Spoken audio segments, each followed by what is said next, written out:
Representative David Hyatt took a moment at the end of the briefing to discuss a bill which could further penalize improper burning in South Carolina. But now, when you go to pay for parking, it's going to be $1.50 an hour, which is double what it currently costs to park. At this intersection, 21-year-old Nate Baker's life was cut short after a hit and run on Wednesday. Since the incident, students have created this makeshift memorial to honor his legacy. But this week, when you pull into your spot, you actually don't have to pay the meter. This is because of the grace period. We could have more horses, just like Babysitter here in the state of South Carolina. After getting released from prison, formerly incarcerated individuals have tougher times finding jobs, housing, and even driver's licenses. Let's head over to Owen Wetterhahn for a look at what's going on in the sports world. Owen, what are the Gamecocks up to in Tampa? Walking down the hallways here at the University of South Carolina's School of Medicine. 77 of these students matched with primary care specialties. Our Philip Schleiss has the history behind these projects and what residents can expect when going to the parks. In Columbia, Cara Setzer, Carolina News. Live from the State House, Cara Setzer, Carolina News. For Carolina News, I'm Cara Setzer.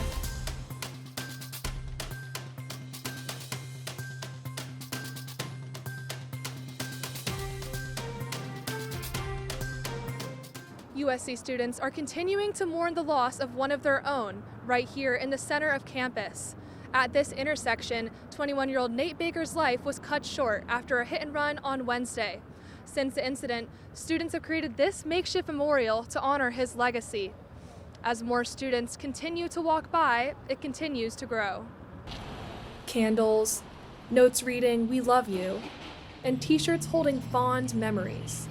All reminders to those passing by of South Carolina student Nate Baker. Shout out Nate. I love him. He made light of every situation. Baker's relatives also visited the memorial this morning. Though they chose not to speak on camera, his uncle shared that with Nate, no one was ever a stranger. That spirit lives on as friends, USC students, and Columbia residents come together at this intersection in one of life's worst moments. Every beer can, every photo, every stuffed animal that's left behind there, that's somebody who, again, someone whose life he touched. People are going to miss him, and it's really moving to see how big of an impact he had on this campus. The makeshift memorial has become a powerful symbol on campus, with many students stopping by to pay their respects on the way to class. It's definitely reached every single person on this campus and has honestly broken everyone's heart. Even those who didn't know him are feeling the weight of his absence. We can all come together and, support each other, put an arm around each other, because again, everybody is feeling this in one way or another. Throughout the day, more and more flowers have continued to appear from both friends and new faces. He's so loved by people that I just see everyone walking, and I think it's beautiful that God's bringing some peace to such a terrible thing. While some came by to grieve, others expressed outrage that such a young life was taken away so soon. These people need to be careful on these roads. There's students all through here. They don't deserve to have their life taken from them. In the meantime, loving messages continue to appear on the sidewalks. One from Mom said, "You're in the promised land, buddy." The university says it will offer counseling services for students struggling with what happened here on campus. In Columbia, Cara Setzer, Carolina News.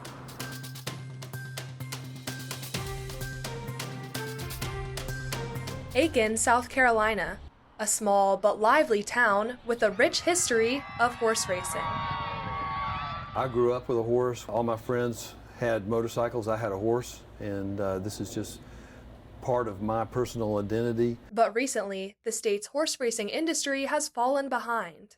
Well, you can call it failing, but South Carolina right now is failing.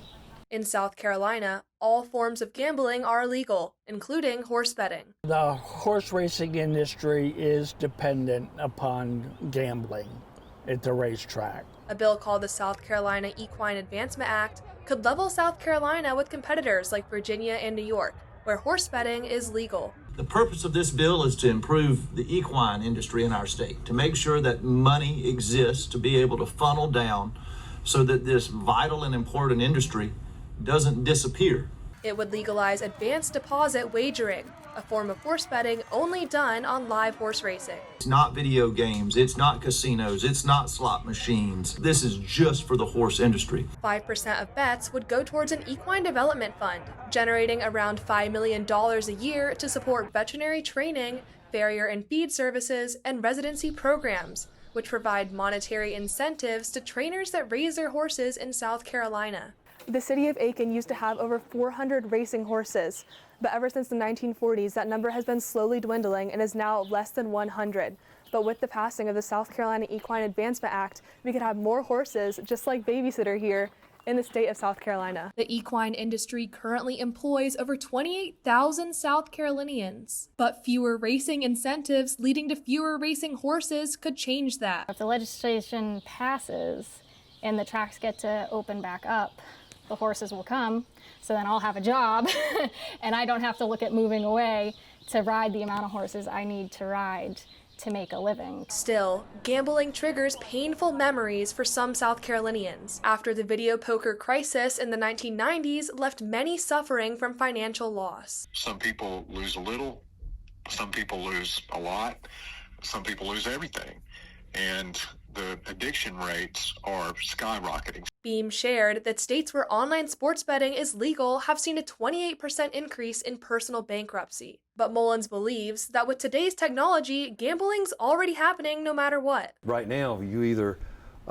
support illegal betting, which is what goes on, or you support legal betting. And if it's legal, then we can regulate it. He says betting is essential not only for the horse industry, but also for the state's economy. If you want to place a bet on your phone, then you're engaged and you may come out to a track and actually see the race, so you're going to buy something to drink and eat. There's a huge kind of ripple effect that goes out from the people that are there. Advocates like Mullins and Sadler have testified at the State House to support the sport that has become a lifestyle for many, one whose future may depend on how South Carolina chooses to bet on it. In Aiken, Cara Setzer, Carolina News.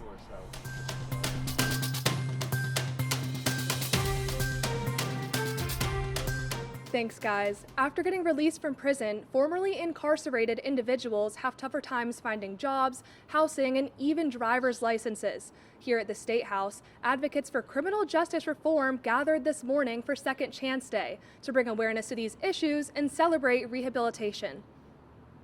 You know, we're a lot greater than our greatest mistake, and unfortunately, we can't get past that with a lot of society's views. Jimmy McPhee spent 45 years in prison and 3 years on death row for murder.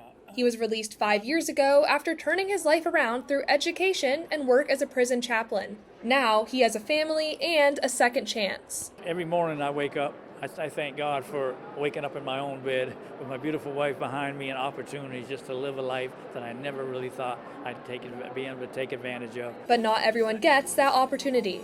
Renee Purifoy's son is serving 40 years for drug-related murder. He still has 23 more to go. Unfortunately, like I said, I'll be 91. And unless the Lord's willing, I won't be here. And I'd like to see him.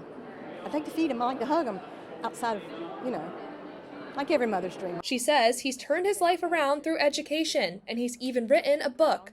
He's turned his life around, and he deserves a second chance. And with a 40-year sentence, he doesn't get that. She hopes future legislation will help speed up his second chance. But for some, it's too late. Reverend Hillary Taylor was Brad Sigmund's spiritual counselor, a man whose execution by firing squad made national headlines last month. Taylor, the organizer of today's event, found a friend in Sigmund in a time of her life when she needed it most. I'm extremely sad still that Brad is dead. He was somebody who was a really big source of emotional and spiritual support for me. She said Sigmund was a changed man, dedicated to others, from sharing his commissary to supporting pen pals in Germany and England. He was somebody who tried every way to ask for forgiveness and not just to say sorry, but to do the work of sorry. Stories like Sigmund's, McPhee's, and Purifoy's were just a few of the stories shared today at Second Chance Day, an event that takes place annually here at the State House in Columbia, as advocates continue to push for legislation that would make life easier for those re-entering society after prison. Live from the State House, Cara Setzer, Carolina News.